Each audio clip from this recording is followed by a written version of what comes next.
하나님께서 우리에게 주시는 말씀 히브리서 11장 1절과 2절 말씀입니다. 히브리서 11장 1절과 2절 말씀,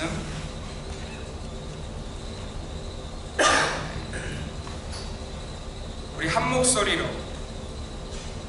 히브리서 11장 1절과 2절 말씀을 한 목소리로 함께 읽도록 하겠습니다. 주보를 보셔도 되고요. 히브리서 11장 1절과 2절 말씀입니다. 같이 읽습니다. 시작. 믿음은 바라는 것들의 실상이요 보이지 않는 것들의 증거니 선진들이 이로써 증거를 얻었느니라. 우리 다시 한번 읽겠습니다. 다시 한번 읽겠습니다. 시작. 믿음은 바라는 것들의 실상이요 보이지 않는 것들의 증거니 선진들이 이로써 증거를 얻었느니라. 아멘. 여러분, 우리 교회 공동체 안에 또 성도인 우리의 삶 가운데 없어서는 안 돼, 반드시 있어야 될 것이 있다면 무엇일까요? 여러분 한번 생각해 보세요. 우리가 교회로 모여 있는데, 그죠? 교회라고 모여 있는 거예요. 그렇다면 우리 교회 안에 반드시 있어야 할 것이 있다면 무엇일까? 여러분 한번 생각해 보셨으면 좋겠어요. 여러분이 주님의 교회를 다니시고 지금까지 여러분들이 또 많은 교회들을 경험하셨을 텐데, 그렇게 교회로 모이는 공동체 안에 반드시 있어야 할 것이 있다면 그 교회가 참으로 교회라면, 또 그 교회 공동체들의 사람들이 성도라면 그들 가운데 반드시 있어야 될 것이 있다면 무엇일까? 한번 고민해 보셨으면 좋겠습니다. 여러분, 만약에 교회에 목사가 없다면 어떨까요? 교회에 목사가 없다면, 목사가 없는 교회, 여러분 어떻게 생각하세요? 여러분, 교회에 목사가 없다면 많은 부분에 어려움이 분명히 있을 겁니다. 그죠? 목사가 없으면 참 많은 부분에 어려움이 있을 거예요. 그러나 목사가 없어서 교회가 아닌 것은 아닐 겁니다. 여러분, 이 말씀을 잘 들으셔야 돼요. 목사가 없어도 교회는 교회라는 거예요. 그래서 목사가 없으면 어려운 부분들이 많지만 목사가 없기 때문에 그 교회가 교회가 아니다, 이렇게 말할 수 없다는 거죠. 또 만약에 교회에 직분이 없다면, 그러니까 우리 교회는 권사님들, 우리 집사님들이 계시는데 교회에 직분이 없다면 교회가 교회가 아닌가? 여러분 어떻게 생각하세요? 그렇지 않죠? 교회에 직분이 없어도, 그러니까 권사님들이나 장로님들이나 집사로 이렇게 세워진 직분들이 없어도 교회는 교회인 거죠. 또 만약에 교회에 건물이 없다면, 여러분 교회에 건물이 없다면 그 교회가 교회가 아닌가? 이런 질문을 받는다면 우리는 이미 6년의 우리의 삶을 통해서 교회가 건물이 없어도 교회라는 것을 우리는 경험하고 있어요. 맞습니까? 그렇기 때문에 여러분, 교회에 만약에 건물이 없다, 모일 만한 건물, 그것이 없다 해도 교회는 교회라는 거예요. 여러분, 만약에 교회에 재정이 없다면, 그러니까 어떤 교회가 정말 가난한 교회가 되어서 재정이 없으면, 혹은 재정이 부족하면, 여러분 그 교회는 교회가 아닐까요? 아니죠, 아니죠. 그죠? 교회에 재정이 없어도, 돈이 없어도 교회는 교회라는 거예요. 그렇다면 여러분, 도대체 무엇이 교회 가운데 있어야, 반드시 있어야 그 교회가 교회라고 말할 수 있을까? 또 어떤 교회라고 모이는 사람들이 교회로 모여 있는데 그 교회에 보니까 그것이 없으면 야, 거기는 교회가 아니야 라고 말할 수 있을까? 여러분, 이 질문을 한번 여러분들이 깊이 묵상해 보셨으면 좋겠어요. 여러분, 이 말씀을 잘 들으셔야 하는데, 제가 여기서 교회라고 말씀드리면 두 가지 의미를 담고 있어요. 두 가지 의미. 첫 번째는, 교회는 우리가 다 이해하는 교회 공동체를 이야기합니다. 그러니까 주님의 교회 하면 우리 교회 전체를 말하는 거예요. 그렇죠, 여러분? 맞습니까? 주님의 교회는 우리 교회 전체예요. 우리가 교회라 하면 바로 이 공동체를 교회라고 말하는 거죠. 그게 첫 번째 정의이고요. 두 번째가 더 중요한데, 잘 들으세요. 성경은 교회를 단지 공동체만을 말하는 것이 아니라 교회된 각 사람을 교회라고 부르시고 있다는 거예요. 여러분, 그래서 여러분들이 생각하셔야 돼요. 교회 하면 누가 교회예요? 누가 교회예요? 내가 교회라는 거예요. 할렐루야, 감사합니다 권사님. 우리 옆에 있는 분들에게 당신이 교회라네요. 이렇게 한번 얘기해 주실래요? 당신이 교회라네요. 네. 여러분, 내가 교회예요. 여러분, 두 가지 이 정의를 가지고 여러분들이 오늘 말씀을 들으셔야 돼요. 한 가지는 뭐냐면 교회 공동체, 우리라는 공동체가 교회라는 것. 또 한 가지 더 중요한 건 뭐냐면 내가 교회라는 것을 여러분 기억하시고 이 말씀을 들으셔야 돼요. 다시 한번 말씀드리면 이 질문을 다시 한번 여러분들이 마음속에 생각하시면 좋겠는데, 교회가 무엇을 가지면 교회이겠는가? 여러분, 내가 교회라고 말했는데 내가 참된 교회가 되려면, 우리 주님의 교회가 참된 교회가 되려면 우리 안에, 내 안에 반드시 무엇이 있어야 하겠는가? 이 질문을 여러분들이 마음에 두셨으면 좋겠어요. 왜냐하면 여러분들이 그것을 가지고 있으면 혹 여기 있는 다른 분이 그것을 가지지 못했어도 우리 교회 공동체는 여러분 각자가 가지신 그것 때문에 하나님 앞에 교회로 인정을 받을 수 있다는 거예요. 여러분 이해가 되고 계시죠? 그러면 이제 다시 원래의 질문으로 돌아와서 도대체 우리에게 무엇이 있어야, 내게 무엇이 있어야 나는 교회이고 성도일까? 여러분 스스로 질문하셔야 된다는 거예요. 여러분 이 질문에 대한 대답으로 우리 주님이 승천하시는 순간까지 제자들에게 하셨던 말씀이 답이 되어집니다.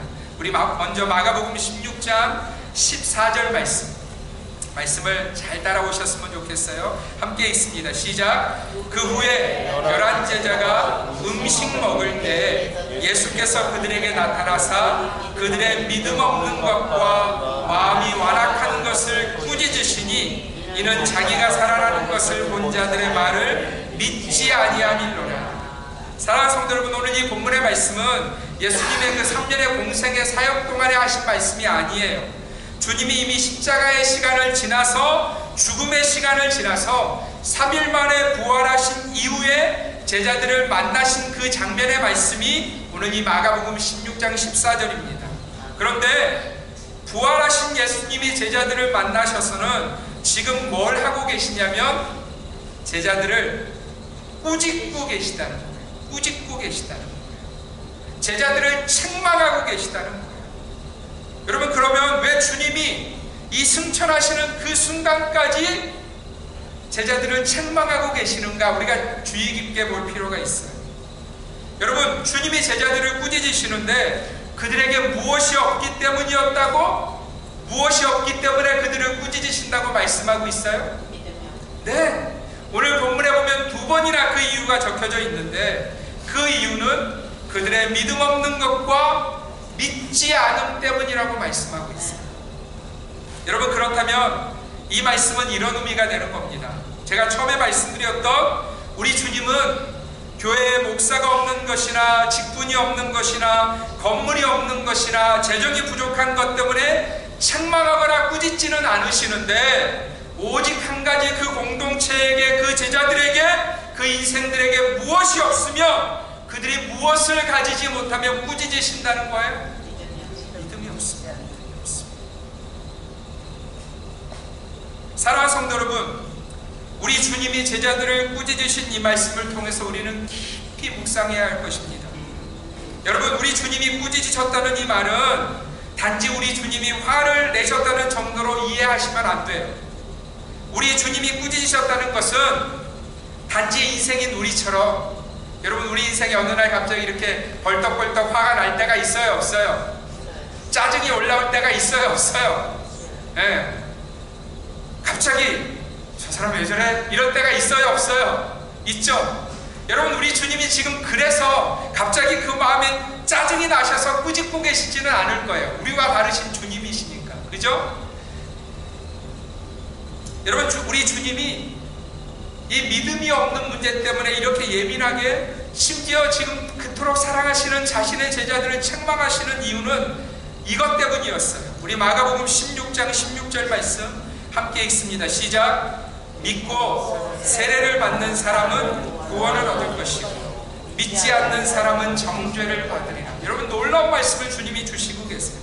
사랑하는 성도 여러분, 그리스도를 아는 일이, 그리스도를 믿는 일이 우리에게 정말 중요한 것은 그리스도를 아는 것이 반드시 온전한 믿음으로 연결되셔야 한다는 거예요. 왜냐하면 그 믿음을 가진 사람만 하나님이 예비하신 구원에 이를 수 있다고 주님이 말씀하고 있습니다. 그리고 한 가지 더는, 그래, 믿을 사람 믿고 믿지 않을 사람 믿지 마, 이렇게 지나갈 수 없는 것이 무슨 말씀이냐면, 믿지 않는 자는 무엇을 받는다는 거예요? 정죄를 받는다는 거예요.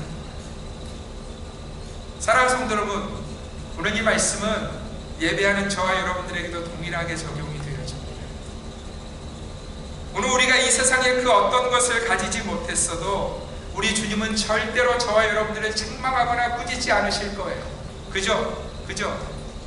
죄송하지만 여러분이 세상에서 성공하지 못했어도 우리 주님 꾸짖지 않으실 거예요. 여러분이 세상에서 부자가 되지 못했어도 우리 주님 꾸짖지 않으실 거예요. 여러분이 이 세상의 그 어떤 성공의 자리에 올라가지 못하셨어도 우리 주님이 꾸짖지 않으실 거예요. 우리 주님은 절대 그런 이유로 우리를 책망하지 않으실 거예요. 그러나 오늘 저와 여러분에게 무엇이 없으면? 믿음이 없으면 우리 주님은 저와 여러분들을 책망하신다. 사랑하는 성도 여러분, 오늘 이어서 읽을 이 말씀은 우리 주님이 승천하시는 순간에 주시는 말씀인데, 주님이 자신이 이 세상에 다시 오실 때도 이렇게 하시겠다고 약속하신 말씀이 있어요. 우리 누가복음 18장 8절 말씀 함께 읽습니다. 시작. 내가 너희에게 이르노니 속히 그 원한을 풀어주시리라. 그러나 인자가 올 때 세상에서 믿음을 보겠느냐 하시니라. 여러분, 우리 주님이 다시 오신다고 약속하고 계세요. 할렐루야. 그리고 그 다시 오시는 그날에 우리 주님이 무엇을 찾겠다고 말씀하시는 거죠? 믿음을 찾겠다는 거예요. 우리 주님이 이 세상에서 다시 오시는 그날에 무슨 목사가 몇 명이 되었느냐, 교회에 직분자가 있느냐 없느냐, 또는 교회가 건물을 가졌느냐 가지지 못했느냐, 혹은 이 땅에서 가장 큰 교회 건물이 어느 건물이냐, 이런 것 찾는 것이 아니라 우리 주님이 무엇을 찾으시겠다는 거예요? 믿음을 찾으시겠다는 거예요. 여러분, 우리를 당황스럽게 하는 말씀이 뭐냐면, 우리 주님이 다시 오시는 그날에 믿음을 찾으실 때, 믿음을 찾으실 수, 이렇게 편안하게 찾으실 수 있다는 거예요? 없다는 거예요? 없다는 거예요. 다시 한번 말씀을 들으세요. 그러나 인자가 올 때 세상에서 믿음을 보겠느냐. 이 말씀을 해석해 보면, 우리 주님이 다시 오시는 그날에 주님이 찾으시는 그 믿음이 세상에, 그러니까 믿는 사람들 중에서도 잘 찾을 수 없을 것을 말씀하고 계십니다. 사랑하는 성도 여러분, 그렇다면 우리가 지금까지 본 말씀들은 이런 하나님의 뜻을 보여주시는 거예요. 잘 들으셔야 돼요. 예수님은 2000년 전에 이 땅에 오셨을 때에도, 그리고 승천하셨던 그날에도, 그리고 다시 오신 그날에도 인생들 가운데서 무엇을 찾으신다는 거죠? 믿음을 찾으신다는 거예요. 그리고 주님이 다시 오시기 전을 사는 오늘 이 순간에도, 오늘 예배하는 저와 여러분 가운데서도 주님은 무엇을 찾으신다는 거예요? 믿음을 찾으신다는 거예요. 사랑하는 성도 여러분, 우리가 이 말씀을 기억하고 또 기억해야 합니다. 우리 하나님 아버지께서 저와 여러분 가운데 오직 찾으시는 한 가지가 바로 이 믿음이라는 것을 기억하셔야 돼요. 그런데 여러분, 그 믿음이요, 그 믿음이 내가 말하는 믿음이 아니에요. 내가 생각하는 믿음이 아니에요. 성경은 우리 주님이 찾으시는 믿음이 있다는 거예요. 여러분, 우리는 이 말씀을 주의 깊게 보아야 되는데, 마태복음 7장 21절 말씀이에요. 우리 함께 읽습니다. 시작. 나더러 주여 주여 하는 자마다 다 천국에 들어갈 것이 아니요 다만 하늘에 계신 내 아버지의 뜻대로 행하는 자라야 들어가리라. 여러분, 이 말씀에 보면 주님을 향해서 주여 주여 부르는 자들이 있다는 거죠. 맞습니까? 그런데 여러분, 한번 생각해 보세요. 주여 주여 부른다는 의미는 그 사람들은 적어도 자신들이 주님을 믿는다는 거예요, 믿지 않는다는 거예요? 믿는다는 거예요. 그래서 그분을 향해서 주여 주여 부른다는 거예요. 스스로는 나 믿음이 있어, 이렇게 말하고 있는 자들이라는 거죠. 그런데 주님이 그들을 향해서 다 천국에 들어갈 것이 아니다 라고 말씀하고 계세요. 심지어 여러분, 그 주여 주여 부르는 인생들이 어떤 일도 했는지 한번 들어보세요. 마태복음 7장 22절 함께 읽습니다. 시작.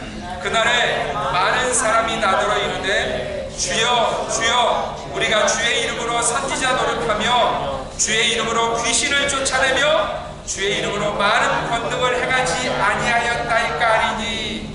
여러분, 그 주여 주여 부르는 자들이 어떤 일까지 했냐면 선지자 노릇을 했대요. 이게 무슨 뜻이냐면 말씀을 전했는데 야, 그 말씀 들었더니 딱 하나님의 말씀 같았어라고 사람들이 이해하도록 말씀도 선포했다는 거예요. 여러분, 이게 끝이 아니에요. 그들이 말씀도 잘 전했는데 귀신도 쫓아냈대요. 또 많은 권능도 행하는 인생들이었다는 거예요. 사랑하는 성도 여러분, 우리가 보면 어떤가요? 이 정도 사람이면, 잘 보세요.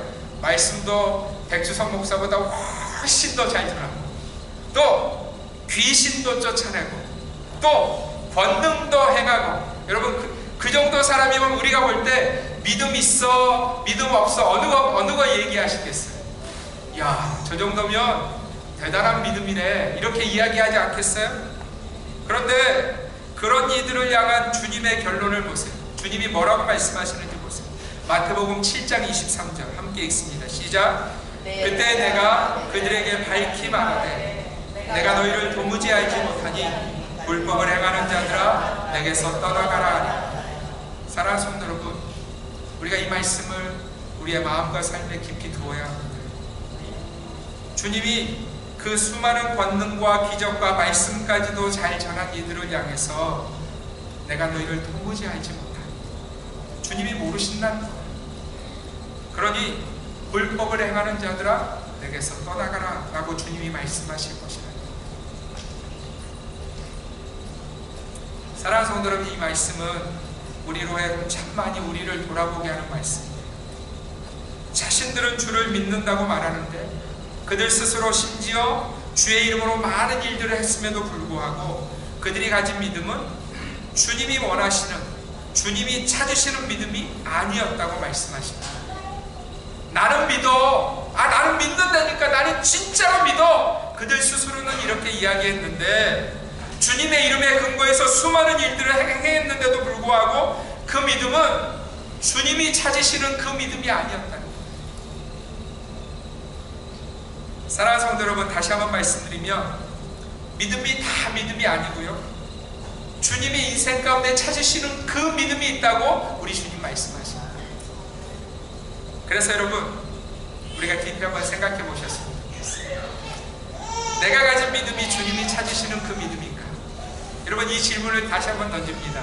내가 가진 믿음이 주님이 찾으시는 그 믿음인가? 나는 주님이 기뻐하시는 그 믿음을 가지고 또 그 믿음을 가지기 위해서 내 인생을 살고 있는가? 사랑하는 성도 여러분, 오늘 저와 여러분 안에 그 믿음이 있으신지요? 하나님이, 우리 주님이 찾으시는 그 믿음이 우리 가운데 있으시냐는 거예요. 우리 인생 나름대로의 생각하는 그런 류의 믿음이 아니라 하나님이 참으로 찾으시는 그 믿음이 우리 가운데 있으시냐는 거예요. 여러분, 이 질문이 왜 중요하냐면 성경에 보면요, 믿음이라는 단어와 함께 나오는 존재가 등장하기 때문에 그래요. 우리 한번 말씀을 볼 텐데 야고보서 2장 19절입니다. 함께 읽습니다. 시작. 내가 하나님은 한 분이신 줄 믿느냐? 잘하는도다. 귀신들도 믿고 떠느니라. 여러분, 이 말씀에 따르면 귀신들도 하나님 믿는다는 거예요, 안 믿는다는 거예요? 믿는다는 거예요. 믿는다는 거예요. 심지어 귀신들은요, 하나님 그러면 두려워 떨리기까지 한다는 거예요. 그런데 여러분, 그런 믿음을 가진 귀신에게 구원이 있어요, 없어요? 없어요, 없어요. 우리는 계시록이 말씀해주는 그 귀신들의 결론을 잘 알기 때문에 그 믿음이 그들을 구원하지 못한다는 것을 안다는 거죠. 그들의 영원한 형편이 이미 결정되어져 있음을 우리는 잘 안다는 겁니다. 그렇다면 귀신들은 하나님에 대한 믿음을 가졌어도 그 믿음은요, 구원에 이르지 못하는 믿음이라는 거예요. 사랑하는 성도 여러분, 그래서 이 말씀이 우리에게 경고가 되어주는 겁니다. 우리 스스로가 나는 믿어, 나는 믿음을 가졌어, 나는 믿음이 있어라고 말할지라도 그 믿음이 주님이 찾으시는 그 믿음과 상관이 없다면 주님이 말씀하시고 찾으시는 믿음이 아니라면 우리의 믿음도 허무한 것이 될 수 있기 때문이라. 그래서 오늘부터 우리는 주님이 찾으시는 그 믿음이 어떤 믿음인지를, 주님은 도대체 무엇을 믿음이라고 말씀하시는지를 히브리서 11장을 통해서 듣기를 원합니다. 여러분, 하나님께서 히브리서 11장을 통해서, 이 믿음장을 통해서 찾으시는 믿음이 어떠한 것인지, 도대체 인생들 중에 어떤 모습을 믿음이 있다고 말씀하시는지를 여러분들이 주목하여 보셔야 된다는 거예요. 여러분, 히브리서 11장의 사람들이 가진 믿음은 그들을 구원하는 믿음이었어요. 그저 내가 생각하는 믿음 가운데 취해 있지 않는, 내가 교회에 어떤 직분을 가졌다고 생각하면서 나는 믿음이 있어라고 생각하는 그런 류의 믿음이 아니라 하나님이 찾으시는 믿음이었다는 거예요. 여러분, 우리의 삶 가운데 그 믿음이 있어야 되는 것은 그 날이 있기 때문이에요. 여러분, 그 날이 언제예요? 우리 모두가 하나님 앞에 서는 날이 있다는 거예요.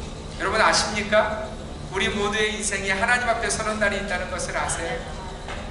우리 선교사님이 우리 손녀에 대해서 얼마나 제가 귀에 이렇게 못이 박히도록 그 이름을 들었어요. 그리고 태어난 손녀가 태어날 때마다 그 변화를 제가 계속 사진으로 보았어요. 근데 제가 한 가지 기억하는 건 뭐냐면, 여러분, 우리 준호도 돌아다니고 우리 손녀들도, 증손녀들도 돌아다니는데 벌써 애들이 날아다니기 시작해요. 태어난 날이 엊그제 같은데. 여러분, 그 말은 걔들은 막 자라는데 나는 그 자리에 있는 게 아니죠. 우리 인생은 어떻게 인생의 날이 지나가고 있냐면 하나님 앞에 설 날로 점점점 다가가고 있는, 그 날이 있을 거라는 거예요. 그 날이, 우리 모두가 하나님 앞에 서는 그 날이 있을 거라는 거예요. 여러분, 우리는 그 날에 반드시 믿음으로 하나님 앞에 서야 한다는 거예요. 그렇지 않으면 그 날이 우리에게 어떤 날이 될 것이냐면 툴레이. 야, 내가 네 인생 가운데 그렇게 믿음을 가질 수 있는 많은 날들을 주었는데 그 날 동안 뭐하고 내 앞에 와서 후회하니? 하나님이 우리에게 툴레이 하시는 날이 있을 수 있다는 거예요.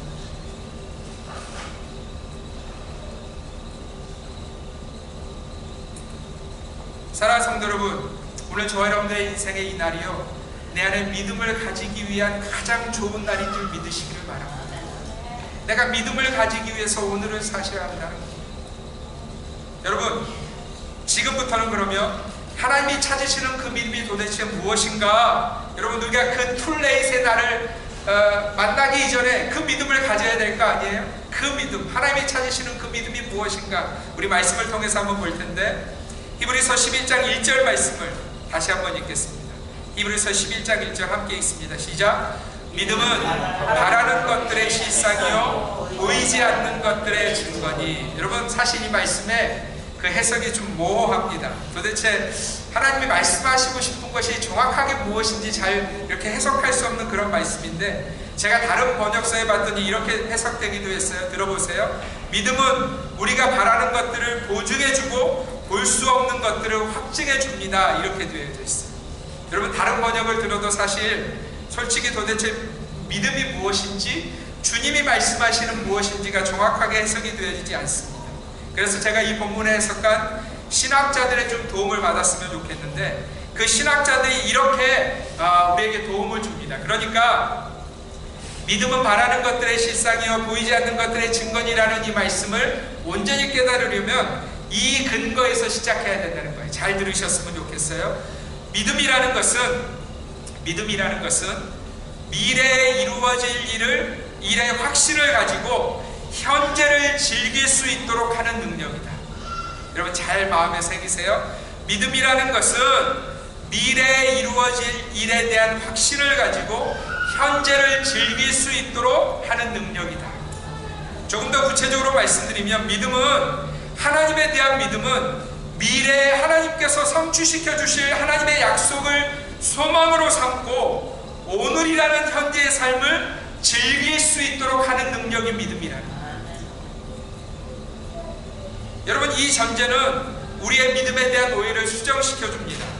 사람들은 믿음을 이렇게 생각해요. 그들은 믿음이라는 단어를 이렇게 사용하기를 원합니다. 그러니까 내가 간절히 바라는 일들이 많은데 내가 믿음만 가지면 내가 원하는 그 일들이 다 이루어질 거야. 하나님 때문에 다 이루어져. 여러분, 이렇게 믿음을 오해하는 인생들이 있다는 거예요.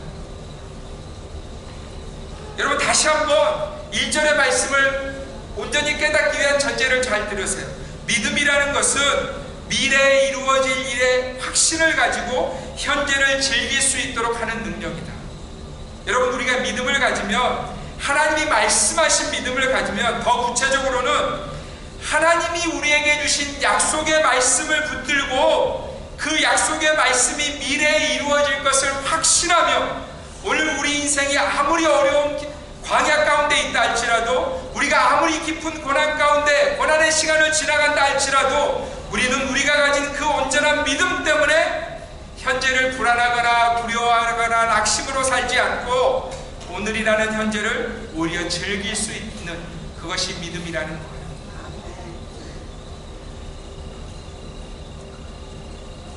한 가지 더, 여러분, 100% 이해가 되지 않으실 수 있지만 현재를 즐길 수 있다면 여러분, 그 이유가 있지 않겠어요? 고난이 와도 그저 고난이 와도 웃고 지나가는 거야, 이게 아닐 것이기 때문에, 그죠? 그 고난을 이렇게 웃음으로 즐기면서 지나갈 수 있는 그 무엇인가가 분명히 있을 것이라고 주님 말씀하시는 거예요. 여러분, 오늘이 다가 아니라는 거예요. 하나님이 약속하신 그 미래가 있다는 거예요. 그러면 내가 그 미래를 온전히 만나려면 오늘 내 가운데 무엇이 있어야 되냐면, 하나님이 약속하신 말씀을 붙드는 믿음이 있어야 된다. 여러분, 잘 기억하세요. 온전한 믿음은 어떤 믿음이냐면, 내가 지금 고난 가운데 있어도 오늘이 다가 아니라는 것을 깨닫고 하나님이 내게 더 좋은 미래와 은혜를 주실 것이라는 약속을 가진, 약속의 말씀을 가진 그 믿음이 오늘 내 가운데 있을 때, 그것이 진정으로 주님이 찾으시는 믿음이라는 거예요.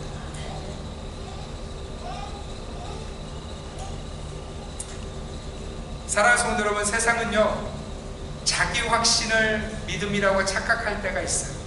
나는 잘 될 거야, 내 인생은 잘 될 거야. 여러분, 이런 것들을 사람들은 믿음이라는 것을 가지고 이야기합니다. 2016년 리우 올림픽에서 여러분들 기억하시는지 모르겠지만, 한국의 한 펜싱 선수가 5점 차로 뒤지고 있는 상황이었어요. 그런데 게임이 잠깐 이렇게 멈추어진 그 순간에, 게임이 끝나가고 있는 그 순간에 이 선수가 화면에 잡혔는데, 그 선수의 입술이 화면에 잡혔어요. 어떤 장면이 잡혔냐면, 넌 할 수 있어, 넌 할 수 있어, 넌 할 수 있어. 이 장면이, 이 선수 스스로에게 이야기하는 그 장면이 화면에 잡혔어요. 여러분, 5점 차로 뒤지고 있으면 거의 이렇게 무너진 게임인데, 그 마지막 순간에 그 되뇌이는 그 장면이 TV에 잡힌 거예요. 그런데 놀랍게도 여러분, 이 선수가 역전을 했을까요, 안 했을까요? 역전을 했어요. 그래서 이 선수가 그 리우 올림픽이 끝난 다음에 세상 사람들에게 뭐라고 그 이름이 지칭이 났냐면, 희망전도사. 희망전도사. 넌 할 수 있어, 넌 이길 수 있어. 이 희망전도사가 한참 되었던 것을 제가 기억합니다. 여러분, 세상은 이런 것들을 믿음이라고 이야기해요. 이런 자기 체면, 자기 확신, 이런 게 있어야 인생이 살아갈 수 있어. 사람들은 이렇게 이야기한다는 거예요. 여러분, 그러나 하나님께서 우리에게 주시는 믿음은요, 그런 류의 자기 체면이 아니에요. 자기 확신이 아니에요. 오늘 히브리서 11장 1절을 통해서 하나님이 찾으시는 믿음의 바로미터가 뭐냐면, 그 인생 가운데 하나님의 말씀이 있느냐는 거예요. 나를 붙들고 나아가게 하시는 그 하나님의 약속의 말씀이 내게 있느냐는 거예요. 그 약속의 말씀이 있어야 그 약속의 말씀을 붙들고 하나님을 신뢰하는 그 믿음, 그 믿음을 하나님은 믿음이라고 말씀하십니다. 여러분, 호세아 선지자는 이렇게 우리에게 말합니다. 호세아 4장 6절 말씀 함께 읽습니다. 시작. 내 백성이 지식이 없음으로 망하는도다. 제가 읽겠습니다. 내 백성이 지식이 없음으로 망하는도다. 내가 지식을 버렸으니 나도 너를 버려 내 제사장이 되지 못하게 할 것이요, 내가 내 하나님의 율법을 잊었으니 나도 내 자녀들을 잊어버리리라. 여러분, 이 말씀에서 지식은 그저 일반적인 지식이 아닙니다. 세상의 지식을 말하는 게 아니에요. 여기에서 지식은 그야말로 하나님의 말씀이에요. 하나님이 주신 말씀을 말하는 거예요. 사랑하는 성도 여러분, 인생인 우리가 망하는 이유를 사람들은 많은 것들을 가지고 생각합니다. 돈이 없어서 망하는 거야, 성공하지 못해서 망하는 거야, 건강이 무너져서 망하는 거야. 사람들은 인생이 망하는 많은 이유들을 말해요. 그러나 성경은 우리에게 왜 망한다고 말씀하고 계세요? 다시 한번 들으세요. 내 백성이 지식이 없음으로 망하는도다. 제가 바꿀게요. 내 백성이 말씀이 없음으로 망하는도다. 내가 말씀을 버렸으니 나도 너를 버려 내 제사장이 되지 못하게 할 것이요, 내가 하나님의 율법을 잊었으니 나도 내 자녀들을 잊어버리리라. 여러분, 인생인 우리가 왜 망한다고요? 말씀이 없어서. 여러분, 우리의 자녀 세대가 왜 망한다고요? 무슨 환경이 나빠져서? 전쟁 때문에? 아니에요. 하나님이 부모 세대로 세운 저와 여러분 가운데 하나님의 약속의 말씀이 없으니 우리 자녀 세대가 그것을 볼 틈이 없잖아요. 그죠? 부모가 계속해서 돈 버는 일을 향해서 달려가요. 부모가 계속해서 성공하는 일을, 그것이 최고인 것처럼 달려가는 우리 자녀 세대가 무엇을 보지 못하는 거예요? 약속의 말씀을 붙들고 있는 부모 세대를 보지 못하니 자녀 세대가 망할 수밖에 없다. 사랑하는 성도 여러분, 우리 삶의 산성이 무너지는 이유는요, 하나님의 말씀에 대한 믿음이 없기 때문이라고 성경은 말씀하고 있습니다. 여러분, 그래서 말씀을 읽으셔야 돼요. 말씀 읽고 계세요? 하나님의 말씀 읽고 계세요? 우리 옆에 있는 분들에게 한번 이야기해 줄까요? 한번 물어봐 주세요. 하나님의 말씀 요즘 읽고 계세요? 이렇게 한번 이야기해 주세요. 자꾸 눈이 다른 데로 가죠. 제가 우리 은비자매님 시부모님을 굉장히 존경합니다. 제가 처음 뵙는 분인데 존경하는 이유는 한 가지예요. 여러분, 베케이션 가면 주일이 끼었어도 예배 드리고 싶어요? 드리고 싶지 않아요? 볼 게 너무 많잖아요. 원래 또 볼 게 너무 많잖아요. 주일 한번 빠지는 거 무슨 상관이야? 이런 생각 지나갈까요? 안 지나갈까요? 지나가죠. 근데 예배 가운데 나오셔서 주님을 찬송하고 예배하는 모습이, 야, 우리 은비자매가 결혼 참 잘했다, 그런 생각 들었어요. 우리 형제도 마찬가지인데 은비자매 결혼 참 잘한 거예요. 사랑하는 성도 여러분, 하나님의 말씀이 있어야 예배 가운데 나올 수 있어요. 이 예배가 얼마나 중요한 것은요, 내 느낌으로 알 수 있는 것이 아니라 말씀이 우리에게 가르쳐 주신 거예요. 여러분, 주님이 그 이야기를 오늘 이 히브리서 11장을 통해서 우리에게 하고 계시는 거예요. 하나님은 인생에게 그러한 믿음이 있을 때 그 인생을 하나님의 사람으로, 하나님이 예비하신 구원에 이르기에 합당한 사람으로 인정하신다는 거예요. 여러분, 오늘 보면 2절 말씀이 바로 그 말씀입니다. 함께 읽습니다. 시작. 선진들이 이로써 증거를 얻었느니라. 여러분, 선진들이라는 말은 성경에 등장하는 믿음이 있다고 하나님이 인정하신 그 사람들을 이야기하는 거예요. 여러분, 그들이 하나님으로부터 인정을 받은 유일한 이유가 뭐냐면 그들이 하나님의 약속의 말씀을 붙들고 그 인생의 걸음을 걸어갔다는 그 이유 하나였다는 거예요.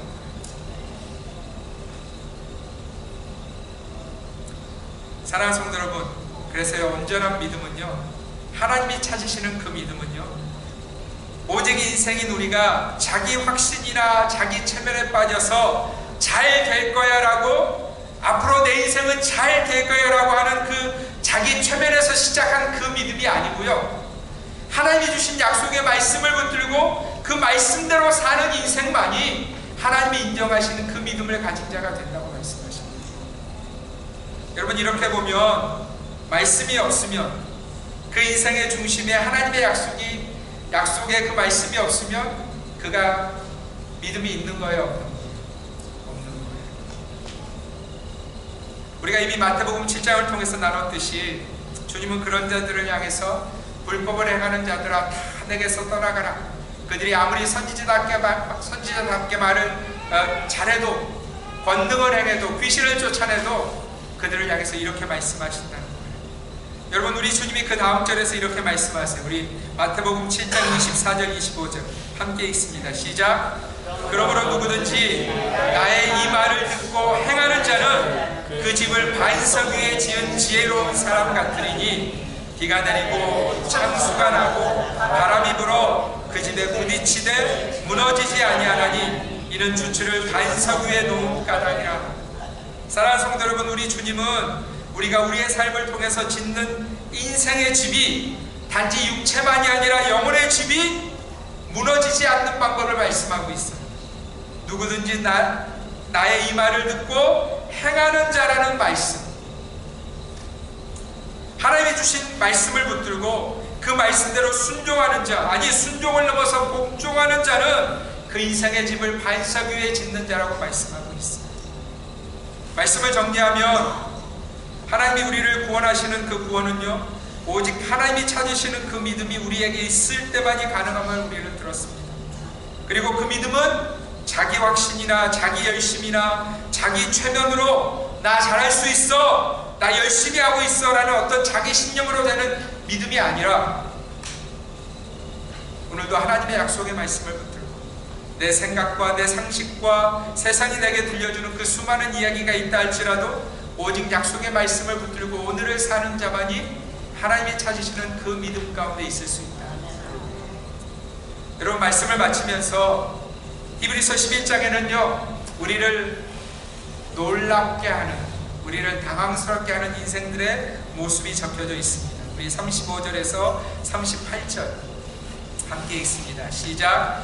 여자들은 자기의 죽은 자들을 부활로 받아들이기도 하며 또 어떤 이들은 더 좋은 부활을 얻고자 하여 심한 고문을 받되 구차히 풀려나기를 원하지 아니하였으며 또 어떤 이들은 조롱과 채찍질뿐 아니라 결박과 옥에 갇히는 시련도 받았으며 돌로 치는 것과 톱으로 켜는 것과 시험과 칼로 죽임을 당하고 양과 염소의 가죽을 입고 유리하여 궁핍과 환난과 학대를 받았으니 이런 사람은 세상이 감당하지 못하느니라.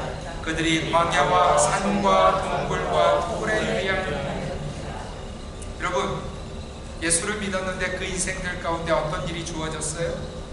심한 고문과 조롱과 채찍질, 결박과 옥에 갇히는 시련, 돌로 치는 것과 톱으로 켜는 것과 시험과 칼로 죽임을 당하고 양과 염소의 가죽을 입고 유리하는 삶, 심지어 궁핍과 환난과 학대를 받았고 광야와 산과 동굴과 토굴에 유리하는 인생이 되었다는 거예요.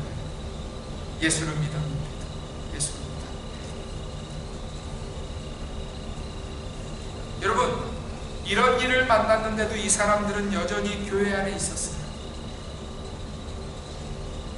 오늘의 우리 같으면 왜 예수 믿었지? 아니, 이런 지경인데 어떻게 예수를 믿어? 예수 믿겠어? 저렇게까지 예수를 믿어야 돼? 하고 후회하며 돌아설 것 같은데 이들은 여전히 예수를 믿는 사람들이었다. 여러분, 상상해 보세요. 돌로 맞는 그 순간에도, 자신을 향해서 돌이 던져져 오는 그 순간에도 누구를 믿었다는 거예요? 예수를 믿었다. 여러분, 칼로 죽임을 당하고 톱으로 켬을 당하는 그 순간에도 누구를 믿었다는 거예요? 예수를 믿었다. 여러분, 이런 일이 어떻게 가능했을까요? 그들에게 약속의 말씀이 있었고 그 약속의 말씀을 믿는 믿음이 있었다. 그래서 이러한 일을 당해도 심한 고문과 조롱과 채찍질과 결박과 옥에 갇히는 시련과 돌로 치는 것과 톱으로 켜는 것과 시험과 칼로 죽임을 당해도 그들은 여전히 기쁨으로 그 길을 갈 수 있습니다. 여러분, 그들은요 상황을 붙들지 않았어요. 그들은 환경을 붙들지 않았어요. 그들은 오늘 나의 처지를 붙들지 않았어요. 그들은 돈이나 성공을 붙들지 않았어요. 그들은 나의 자존심 붙들지 않았어요. 그들은 무엇을 붙들었어요? 하나님의 약속의 말씀을 붙들고 그 모든 삶의 여정을 지나갔다. 사랑하는 성도 여러분, 우리가 자주 들은 것처럼 우리가 약속의 말씀을 붙들 때 말씀이 우리를 붙들어 주시는 것을 믿으시기를 바랍니다. 저는 우리 이 귀한 딸이 약속의 말씀을 붙들었으면 좋겠어요. 할렐루야. 여러분 너무 예쁘잖아요, 그죠? 너무 예쁘잖아요. 저 딸에게 무엇이 필요하다고요? 약속의 말씀이 필요하다. 제발 사랑하는 성도 여러분, 말씀을 읽으셔야 돼. 그냥 틀어놓고 지나가는 것으로 내가 말씀을 읽어서 이렇게 하지 마시고요, 말씀 한 절 한 절을 내 삶을 다해서 마음을 다해서 읽으셔야 돼요. 여러분들이 지난 수십 년의 신앙생활을 통해서 여러분 안에 뭐가 있어야 되냐면 약속의 말씀이 있어야 돼요. 내가 교회를 어떻게 섬겼어, 교회 건물, 여러분 이런 거 아무것도 여러분들을 붙들어주지 못해요. 여러분들 안에 하나님의 말씀이 있을 때, 여러분들이 그 말씀을 믿을 때 그 말씀이 우리를 붙들어 주신다는 거예요. 그리고 그 말씀이 우리가 하나님 앞에 섰을 때에도 말해줄 거예요. 하나님 아버지, 이 인생이요 약속의 말씀 붙들고 여기까지 왔어요. 사랑하는 주님의 교회 성도 여러분, 우리 주님의 교회 안에 이 믿음이 있으시기를 주님의 이름으로 부탁드립니다. 말씀을 읽으세요. 제발 말씀을 읽으세요. 생명을 다해서 말씀을 읽으시고요, 생명을 다해서 말씀을 붙드세요. 그러면 우리 하나님 이 어려운 세대 가운데서도 저와 여러분들을 붙들어 주실 것을 믿습니다. 그 은혜를 누리시는 이번 한 주간 되시기를 주님의 이름으로 부탁드립니다. 기도하겠습니다.